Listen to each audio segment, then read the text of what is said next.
Animal rights activists are concerned that the export is aimed for medical research or meat consumption. Crop raids by wild animals are increasing in Sri Lanka, and with them, the human-animal conflicts and related discourse.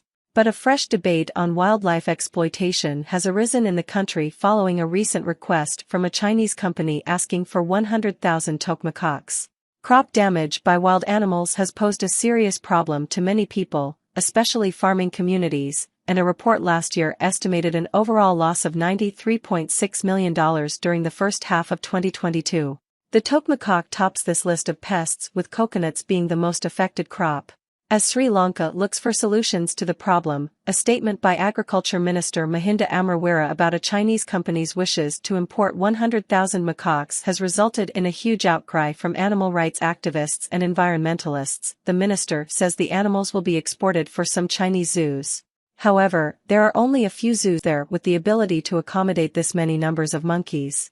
This justly fuels our fear that this is not the real purpose and the macaques may be used for medical research, says Panchali Panapidia of the animal rights NGO Rally for Animal Rights and Environment.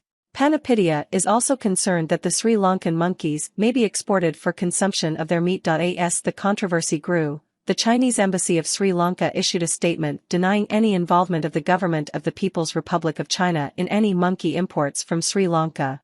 Clarifying, Minister Amarwera says the request, which came from a private company, is to be tabled for a cabinet decision. As macaques have become a major agricultural pest, we need to control their population, and this request is an opportunity to get started, Amarwera tells Mungabe. Amarwera has estimated the macaque population to be in the range of 3 million, which has raised some doubts. Leading primatologist Wolfgang Dittus of the Smithsonian Institution says there are no scientific reports to validate the quoted number. Dittus made the first and only estimate of the tokmakoque populations back in 1977. That study estimated the population to be fewer than 600,000. There are 3 recognized subspecies of the endemic tokmakoque: the dry zone tokmakoque, wet zone tokmakoque and highland tokmakoque.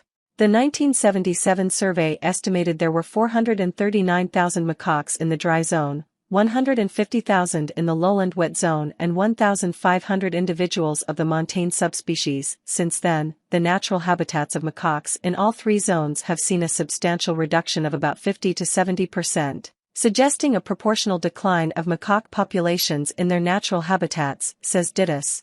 However, the macaque population has had exponential growth around some human settlements due to the accessibility of food sources in the past 30 to 50 years linked to an upsurge in tourism and economic development. These population explosions are site-specific and not geographically widespread, and they have 2 negative consequences. First, macaques are most numerous near human habitations where they come into conflict with people. Second, in such places, macaques are very conspicuous and create a false impression of being overrun by too many macaques island-wide, Dittus tells Mungabe. Meanwhile, a 2021 study conducted by a team led by Jennifer Pastorini of the Center for Conservation and Research, CCRSL, assesses that tokmakoques are distributed in more than 80% of the island. This assessment was based on a questionnaire-led survey, and does not provide any indication of densities, or the abundance, of species, says Pastorini. For conservation and management, taking the observed distribution as a baseline, finer-scaled surveys should be conducted for in-depth findings. The researcher says the conservation status of the tokmakoque has been included in the IUCN International Red List as endangered. The Sri Lanka National Red List placed the tokmakoque under the least concern category in 2012, but the more recent assessment, which is still in press, recognizes its status as vulnerable, says Dittus, who was involved in the National Red List review. Whatever the reasons, exporting monkeys is not a good idea and there is no legal provision to do so, says Rohan Pethiagoda, a taxonomist and a naturalist who earlier served as deputy chair of the IUCN Species Survival Commission. The human-monkey conflict has been an issue for some time now, and instead of sudden knee-jerk reactionary solutions, Sri Lanka should plan to face the conflict properly, says Sumit Pilapidia, a former Director General of the Department of Wildlife Conservation. Pilapidia recalls that experts collaborating with multiple agencies have prepared a strategy to conserve and coexist with Sri Lanka's monkeys, 2016 to 2026, which includes detailed actions and budgets, with multiple agencies pinned with the responsibility of implementing identified actions.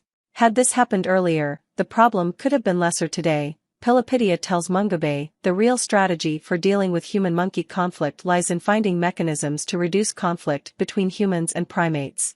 Our researchers based in Polonnaruwa as well as others, have dealt with these issues for many decades and have recommended non-lethal methods to reduce conflict, Dida said. However, farmer organizations and local communities living in places where monkey raids are regular have welcomed the proposal to export monkeys.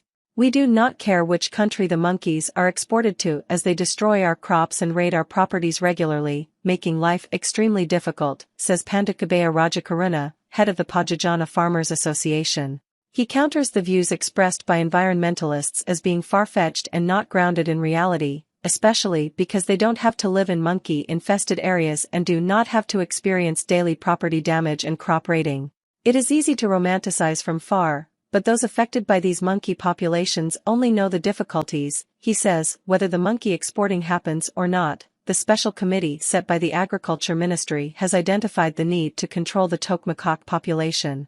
Other countries use different methods, including culling, to control animal populations based on scientific evaluations. For example, St. Martin in the Caribbean approved the eradication of its invasive monkey population early this year, while Australia annually culls its kangaroos. But culling to control populations will be a difficult wildlife management option to implement in countries like Sri Lanka. Sri Lankan culture has a deep reverence for life, so Sri Lankans will not support the killing of any living beings, and this idea of his would extend to pests even when they are extremely troublesome to humans, says Pethiagoda. Organized culling such as monkey hunts or monkey shoots can never materialize, as people just would not let it happen, he says. So, there remains only a single solution: protect crops as best you can and get expert advice in doing so, adds Pethiagoda.